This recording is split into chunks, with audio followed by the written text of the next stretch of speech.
If it's your first time and you're watching probably on YouTube, please do well to like, share, comment, subscribe, hit the notification bell so more people can see this. Thank you so very much. So this Sunday, as I said earlier, we're going to be continuing the series which was started on intentionally, but based on the feedback we've gotten, it's important that we dive a bit deeper in this conversation about money.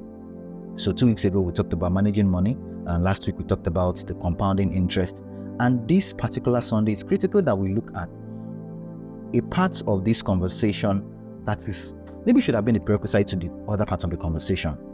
And because you can only tell if you should to go forward or if you are to go backward or sideways when you know exactly where you are, right? So maybe you're moving from Victoria Island and you're moving to Ekpe. You can only know the direction to tell the map to take you to, if you know exactly where you are. So it may be very important that this morning we take a form of test or assessment or something practical just to help you understand where exactly you are on this journey. Because everything in the world, everything you want to do has to do with money. Whether you agree or not. Money. I was on X or Twitter, as we used to call it, yesterday, and a lady tweeted that the truth is there's nothing wrong with her. She just doesn't have money. But if she has money, everything wrong with her is over. And I totally understand her. And many people could relate to what she was saying. And the challenge for most people is that they don't have enough money for the level of life they are playing at. So you have 3 kids and they are all in school and your salary is nothing to write home about. You want to eat and then you don't really have enough to eat. Everything revolves around money. Everything. I mean, I once heard of a story of a friend of mine, or rather a friend's friend, who, because things were not going on well, they couldn't even afford to go to church. They couldn't afford the transportation to go to church, even though the church wasn't so far from their residence, but they couldn't afford to. So not having money also can be a hindrance to you going to worship God. You can imagine how critical having money is in life. And you may not have all the money in the world. You may not be the Bill Gates or Elon Musk or Dangote of the world. But at least have something basic enough to meet your immediate needs. Needs of what to eat, where to sleep, what to wear, be able to move around. Those are basic needs that you should be able to cover. So this morning we're going to be going a bit more practical. And if you have a pen and a paper, and I would encourage that you have a pen and a paper this morning, or perhaps use your phone or whatever device you have with you, so you can answer the few basic questions I'm going to be asking. Because at the end of this, you should be able to assess yourself and tell, on this journey of financial freedom or financial sustenance or independence, this is where exactly I am. And when you know exactly where you are, it would help you be able to channel the course to where you ought to be or where you want to be. If somebody will make this money. So it's a bit of a very serious conversation. So please let's take it very serious, all right? Okay. So I've highlighted about 26 questions that I'm going to ask this morning, but they are simple questions. You don't need to think about them. It's either yes, no, or I don't know. So just write yes, just write number 1, yes, or number 1, no, or number 1, I don't know. Any of the 3. Because it's important you answer these questions. It's important. Yes, I'm going to put this up on YouTube, sometime within the week, but it's important that you answer this question and then be able to track where exactly you are. All right, shall we start? Or do I give you a second or two to get a pen and a paper? So let me just hold on for those that are trying to get a pen and a paper.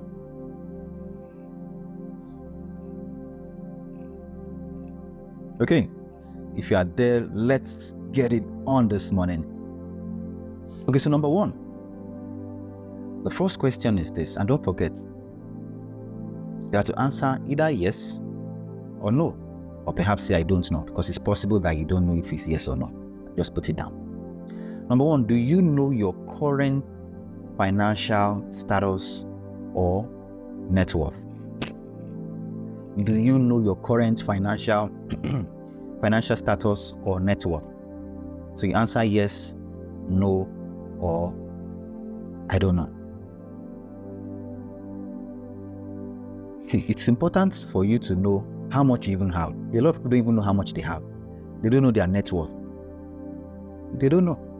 And it's not just about how much you have in your account or how much you have in cash.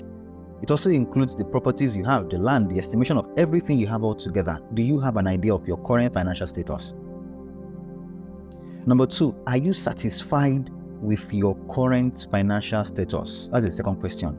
Are you satisfied with your current financial status?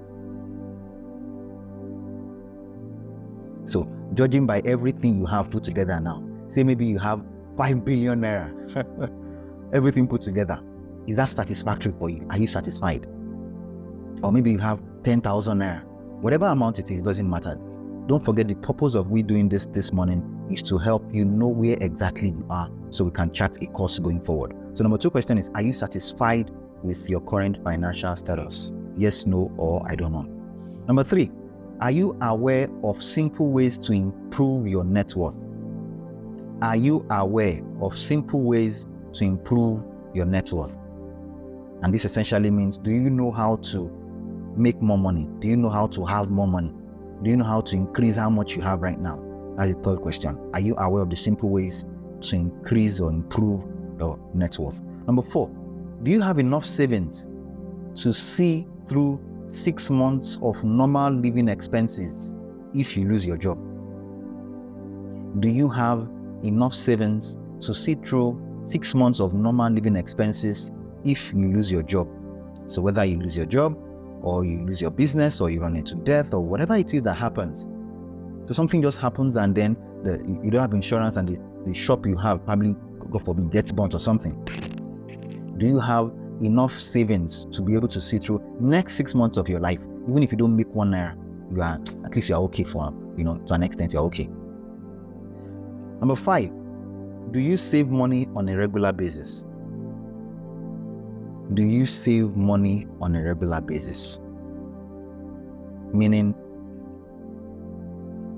you get it. Do you save money on a regular basis? Number 6, which is quite close to number 5, have you formed the habit of saving? And this is important and a different question from number 5, because many times people just save when they have excess. So some people save when they made a lot of money, more money than they need, so they just save some part.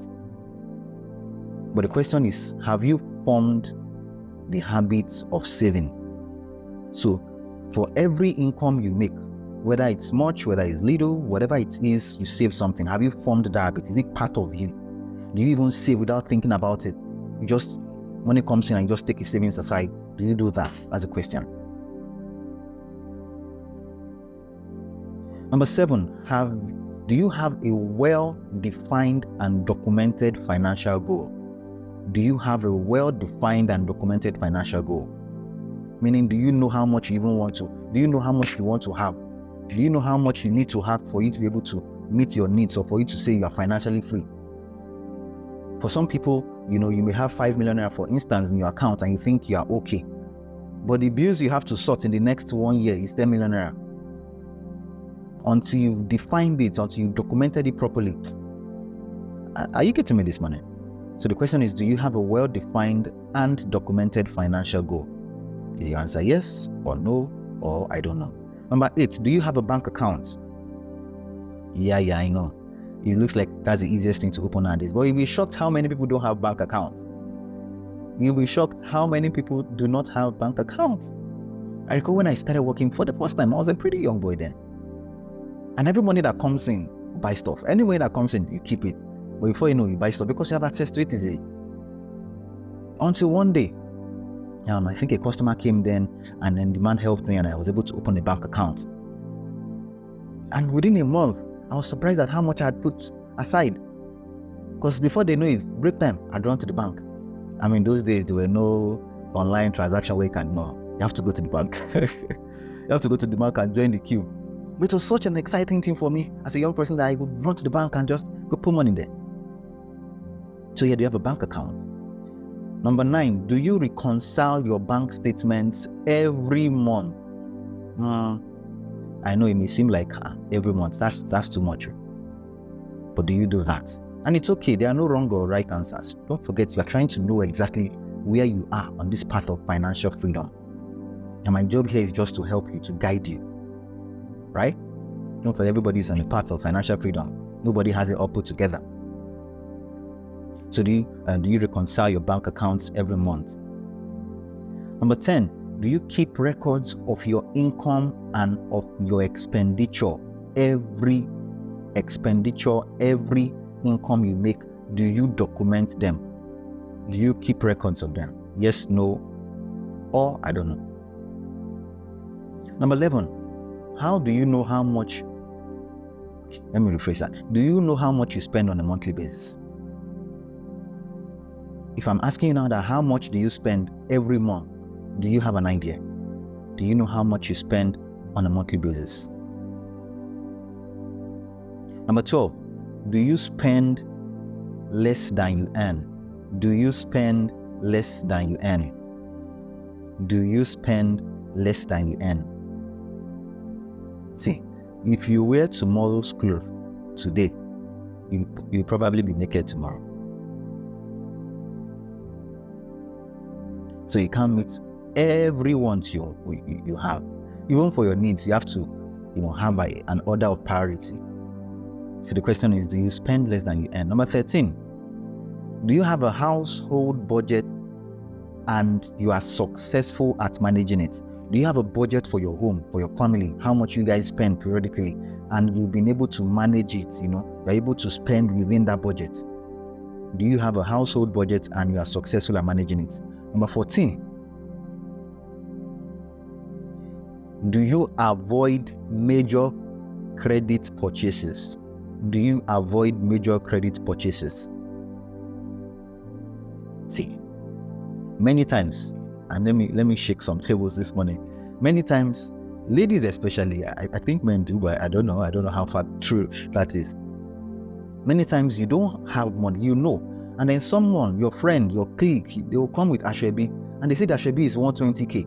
I know you don't have the money, but you take the clothes on loan just because you want to feel among, or because the person has been nice to you, and it won't be nice for you not to buy, and then buy something that you don't have the money for on loan, credit. So the question is, do you avoid major credit purchases? Yes, no, or I don't know. Number 15, do you take advantage of all savings and investment opportunities that come your way? And this is a very important question to ask, because many times opportunities come. Bible says time and chance happens to them all, meaning you experience opportunities to invest, to make money. But many times you are not able to, because you are not free, you don't have currency at hand, you don't have cash at hand to be able to do it. You are either always in debt, or the one that you have is not even enough to sort your bills. I remember I told you last week that if you have saved something aside, some opportunity comes up, maybe there's someone that wants to sell off a land at a very ridiculously cheap amount because he or she is cash strapped and can just cash in on it and just pay for it and get a land. But you don't have that opportunity, or you can't take advantage of that opportunity because you are not fluid. So the question is, do you take advantage of all the savings and investment opportunities that come your way? Number 16, do you have any investment that helps you reduce your taxable income? Yes, I know when we hear the word tax, it seems as if we're speaking big grammar, but it's very basic stuff. Tax is that part of your income that you give back to the government. So everybody pays tax. Everybody, for everything. Everybody. If you buy biscuits, you have paid tax on it, whether you agree or not.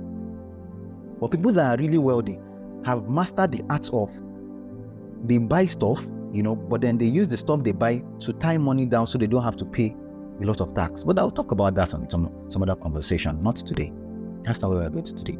So the question is, do you have any investment that helps you reduce your taxable income? Number 17, do you diversify your investments? Meaning, hope you are not putting all your eggs in one basket. So do you have multiple baskets such that if something happens to this one, you are still covered. If something happens to the next one, you are still covered. Do you diversify your investments? Number 18, are you satisfied with the contribution from your investment into your total income? Meaning the investments you have, if you have any, the returns on the investments, are you happy about it? Is it good enough to contribute to your total income? Is it weighty, if I can put it that way? Or is it just insignificant, The contribution from your investment. So maybe you invested in shares, for instance, or even saw someone that is starting up a business and you supported the person with money to invest in the business, and the person is giving you return on investment, is that money coming back to you good enough? Is it sufficient to add to your current means of income? What number are we now? Number 19. Do you feel you have a brilliant financial advisor or a team of advisors? Do you feel you have a brilliant financial advisor or a team of advisors? And it's interesting that when it comes to our health, we go to the hospital, we seek the doctor's advice. You want to become maybe a chemical engineer, you go to school, you seek your lecturer's advice. You learn stuff from people who are doing well in those stuff. But when it comes to your finances, it's interesting that most times you go to people around you, people that some of them are even worse than you are when it comes to money. A wise man once said that do not seek advice from someone that is not where you want to be. So you want financial advice and you're going to someone who doesn't have the kind of money you already have, sir. So you only seek advice from people who are doing what you want to do well already. So the question is, do you feel you have a brilliant financial advisor or a team of advisors? Number 20, do you feel you have a sufficient life insurance coverage? I know some people cringe at this and they never even chop you, they talk about insurance. But really, it's important. It's important because anything can happen to anybody at any time. And it's not because God hates you. It's not because God hates you. There are people who are really wealthy and then they lose their life. So it doesn't matter how much you have. It doesn't matter if you're righteous or not righteous. Anything can happen to anybody. So do you have insurance in place? I mean, there are some of these insurance companies that even offer investment packages that comes with life insurance. So do you have any of those in place? Do you have a plan? Number 21 now. Do you have a plan for your children's college as high school or college secondary school or university education? Do you have a plan? So you have your wife is pregnant now. Are you beginning to think of long term? So this child will go to primary school, go to secondary school, go to university. Are you beginning to put aside an amount of money to invest it periodically so that when the child is ripe for secondary school or for university, which is usually expensive if you want good quality education, are you already planning that? In fact, my advice straight up is the moment you are pregnant as a woman, start thinking of the next 10, 15, 20 years of that child's life and start putting something aside. She can open a child account, can open an account for that child and start putting something there, no matter how little, even if it's 1 naira. You'll be grateful to yourself that you did many years from now. And I recall there was this interview session I saw some weeks ago of a couple who their kids are in the US studying. And then what they said was when they gave birth, all the money that they were given at the birth of the child, all the monies, people will come, this one will give 5 naira, 10 naira, like that. They put all the money together and they put it in an investment bank. And 20 years down the line, the money had multiplied. You remember I told us last week how 10,000 naira can turn into almost 8 million naira. And that was how they were able to fund their children's university education just because they had been putting something out. They didn't even consciously do it. They just thought, all this money we can give us, let's just put it aside. We don't need it, let's just put it aside. Bro, yeah. Around here, some husbands and wives people fight over the money that they are giving on naming ceremony day. Is somebody with me? Number 22, we are getting close to the end. Number 22, do you own a house of your own? Do you own a house of your own? And this is a very long and deep conversation. But just put down your answer, yes, no, or I don't know. Oh, but there's no way you say I don't know. If you have a house, you know, right? Number 23, do you have a plan to retire in comfort? Do you have a plan to retire in comfort? See, let me shock you this morning. Your children are not your retirement plan. Your children should not be your retirement plan. If all you are doing now is to raise your kids so that they can turn out to be great children in future so that they can in turn take care of you, you are mistaken. You are mistaken. Because you cannot be at the mercy of those children when they are eventually adults and they are trying to find their own feet in life. And then that is when you are expecting from them and you suddenly, hate them because they are not helping you. These children are still trying to sort their own lives. Yes, I mean, it's not like they would not, but they can't give you enough to meet the kind of life you'd love to live at your old age, on your old age.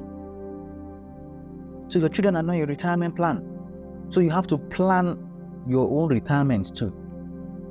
From now.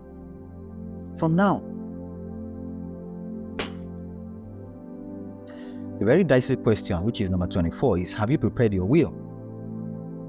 Have you prepared your will? So if you have something to share already, if you are someone who, maybe you have a house, you have a car, you have a company, you have whatever it is you have you prepared your will? And I know these are tough questions to ask. Once you ask the hard questions and knock them off, you may not be able to, have the soft life. Because whether you like it or not, these hard questions will come in future.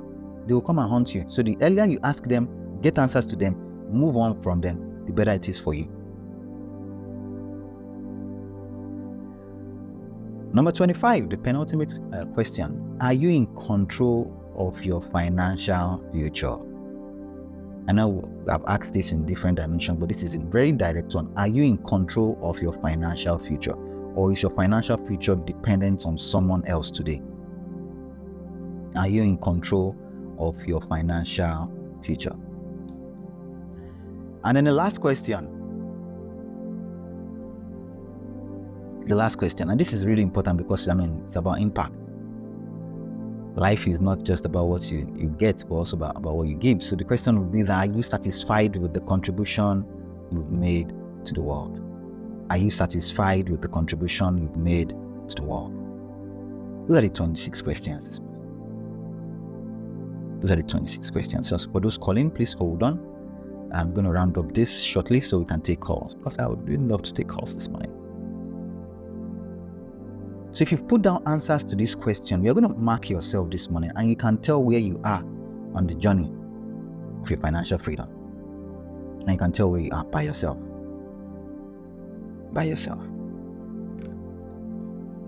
So count how many no's or I don't know. Count how many you have. The no's and I don't know that you have out of the 26 questions. Count them. Let's take a second to count them. Knows and I don't know. And I said it's going to be a practical teaching this morning, and I hope somebody can pick something out of this. And even from the questions, you can see the part of your life that you need to work on the things that you're missing out, or the things you probably are not even thinking about, or the things you're even doing well at. Okay, if you have counted, all right, so if the numbers of no or I don't know you have is between 0 and 4. If you have just between 0, so maybe you don't have any no, you don't have any I don't know there, everything is yes, that's when it's 0. So between 0 and 4, then I can say congrats in fact to you, because your finances is in good shape. You can keep it up, we know, but then really it's in good shape if the numbers of no or I don't know you have is just between 0 and 4. If the numbers of zeros, the number of no's I don't know you have is between 5 and 10, you're still on the right track, but really you need improvement. If it's between 5 and 10, so whether it's 5 or 6 or 7, 8, 9 or 10, you're on the right track. You're moving forward, but it needs improvement. And the next one, if the number of no's or I don't know you have is between 10 and 12, either 11, 12, I would say 11 and 12, then it's very weak. You are in a very weak place. And in fact, you need revival. Truth be told, you need revival. You need to do something about it. You need to wake up. And the last category, and I want you to own it with your chest. Thankfully, nobody is there with you. You are the only one listening to me, so nobody is seeing you. So you know the truth. And you know that the number of no's or I don't know you have is between 13 and maybe 26, or just 13 and above. If you have more than 12, that means you have 13, 14, 15, down to 26, then you need serious, urgent help. In fact, you should declare a financial emergency, state of emergency in your life. You should declare a financial state of emergency in your life, and you should go out and seek all the help you can to change that story. Because your life is in your hands. God has given you all that pertains to life and godliness. So what becomes of it is not God's fault, it's your fault. What becomes of it is your fault. When you make all the money in the world and you are really wealthy, God will not come and sit down and be having breakfast with you and be chopping your money with you. No, He's not. If you're a person of faith and you believe in giving to God, if you believe in tithes or offerings or special givings or covenant givings and all those things, fantastic. But if you don't, it's still good for you. So you can see that anything you own is for yourself. God is not really... What He wants is your heart, your soul. That's it. For every other thing. So if you are, let me recap, if you are between 0 and 4, you're in good shape. If you are between 5 and 10, you're on the right track, but you need improvement. If you're between 10 and 12, it's pretty weak and you need revival. You need to do something about it. If you are above 13, if you are 13 and above, you need serious and urgent help. You need to declare financial state of emergency in your life and start to do something about it. Okay? So what I'm going to do, right, to be able to maybe help 1 or 2 more people, at the end of the show, I'm going to share a contact that you can call, and then you can see how, wherever you are on this track, on this journey, you can seek help. You can get the kind of help that you need to move to the next level. To the next level. But I won't end this conversation because, it's about time to bring it to an end without sharing basic stuff. And I just want to debunk the myth that a lot of us have, because many times people go out looking for money. And when someone gives you 10 pieces or 10 notes of 1,000, 10,000 naira, you're happy. But I've come to tell you today that that piece of paper in your hands is not the real money. Or that ATM card which gives you access to a lot of money in your account is not the real money. Those things are just means of exchange. Because if you take that paper, we were experiencing it, was it last year? Right? Or was it before the election? Yeah, before the election, where the government changed the paper and they were going to change and they gave us time. So everybody had to go and be, depositing what they had in. You can see that that paper at that point was almost becoming useless because something else was going to take its place. So imagine you had millions of those notes in your house and then the currency was eventually changed. It would have been wasted. So that tells you that the real money isn't that paper in your hands. The real money isn't that paper in your hands. The real money isn't that paper in your hands. And come next week Sunday, we'll be talking about what the real money is and how to ensure that no matter the season of life it is, you are covered. You have something to sustain you, no matter the season of life it is. And I'll just give you a hint. I will take this from the book of Genesis, chapter number 1, where God made the heavens and the earth. And it wasn't recorded that God bought the heavens and the earth, that He needed money to do anything. So God made the earth and everything He made, the things that you are even using today, because the chair you are sitting on right now was made from the wood that God created. The clothes you have on your back was made from what God created, from cotton and so on and so forth. So God did all these things without spending money. So there is a way also that you can get the real money even if you don't have any cash in your hands right now. And that will be our topic for next week, all things being equal by God's grace.